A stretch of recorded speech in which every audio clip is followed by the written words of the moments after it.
Today we talk about secrets of divine love. Hey, welcome! So today, we're going to be diving into a book that really asks us to rethink what faith is all about. Not as a bunch of rules, but as this really deep, personal spiritual journey. We're going to explore the core ideas from A. Helwa's amazing book, Secrets of Divine Love. So yeah, this book right here is our guide for this journey, Secrets of Divine Love by A. Helwa. Think of it as a roadmap to the spiritual heart of Islam.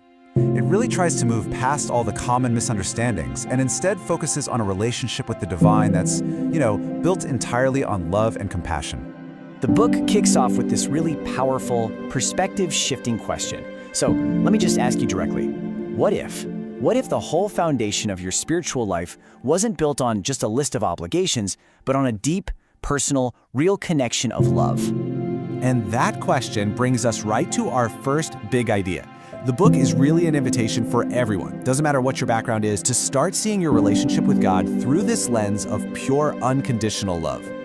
So this is the core premise, and it completely reframes faith. It stops being a checklist of do's and don'ts, and instead it becomes this dynamic, transformative journey, a journey that's all about moving closer to the very source of love itself. And that source? Well, the book explains that it's the very essence of the divine. From this viewpoint, God, or Allah, isn't just a loving being. He is the origin of all love, which means that every single piece of beauty or compassion or harmony that we see and feel in the world, it's all seen as a direct reflection of that one divine source. Now, this universal idea of divine love starts to get really personal. It builds into this incredible concept about your own intrinsic worth. The book actually shifts the lens to focus on how you see yourself. So let me ask you this one. What if all those things we use to judge ourselves, our careers, our accomplishments, our mistakes, what if they were all completely irrelevant to how much we're actually worth? The book starts to build its case right here with this really powerful statement. It's saying your existence is not an accident. It's not some random roll of the dice. No, it's something with deep, inherent purpose. And here's the next piece of that puzzle. You are an intentional, purposeful creation. This perspective basically says that your very being, you, are a direct result of a divine act of love and creativity.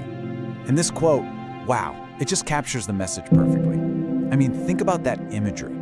It's saying that your true worth, your true beauty, can't be measured by anything in this world, not even a mirror, because where you come from is this source of infinite, holy love. Okay, so if we are products of divine love, then how do we actually feel that connection? Well, the book explains that all those spiritual practices we hear about, they're like tangible pathways we can walk down to get closer to that love. This slide here highlights a really important shift in how we think about this stuff.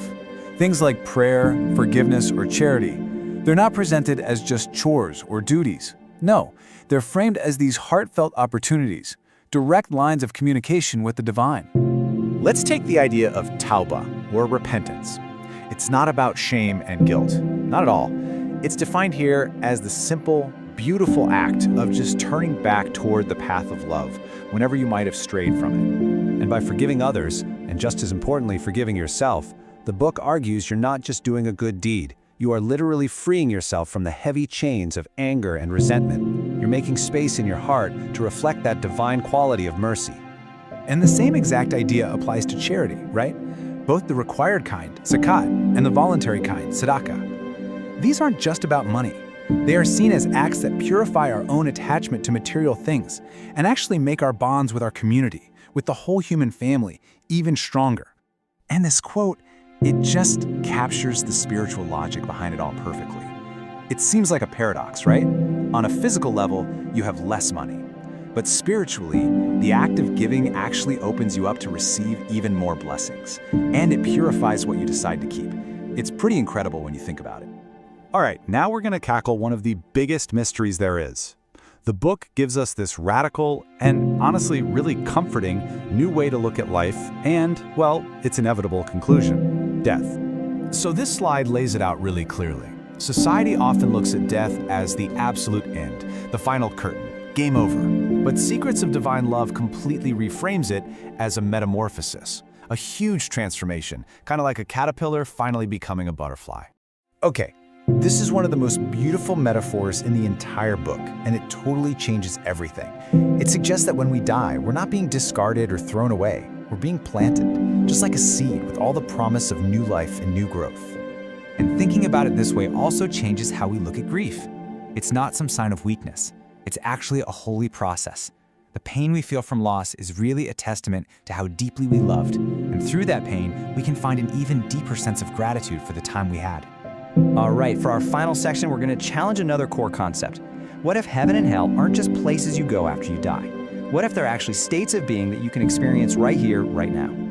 This quote just gets right to the point, doesn't it? The book is arguing that we really shouldn't think of these things as some distant future possibility. Instead, they're immediate internal states of our own consciousness, and they're available to us in literally any given moment. So, this slide kind of breaks it down. Heaven isn't some physical place with gates. It's the inner feeling of being close to the divine. It's a state of peace and love. And on the flip side, hell isn't a pit of fire, but that inner turmoil and pain that comes from feeling disconnected and separate from that divine love. The book suggests that our choices every single day create these states inside of us. And so we're going to end with this incredibly profound question from the book. Now, the Kaaba is the sacred cube in Mecca that Muslims pray toward. It's the center point. This question is asking you to look inside yourself and ask, what is at the center of your life? What do you truly orient yourself around? It's a perfect final thought on a journey that really tries to turn faith from something external into the deepest exploration of your own heart.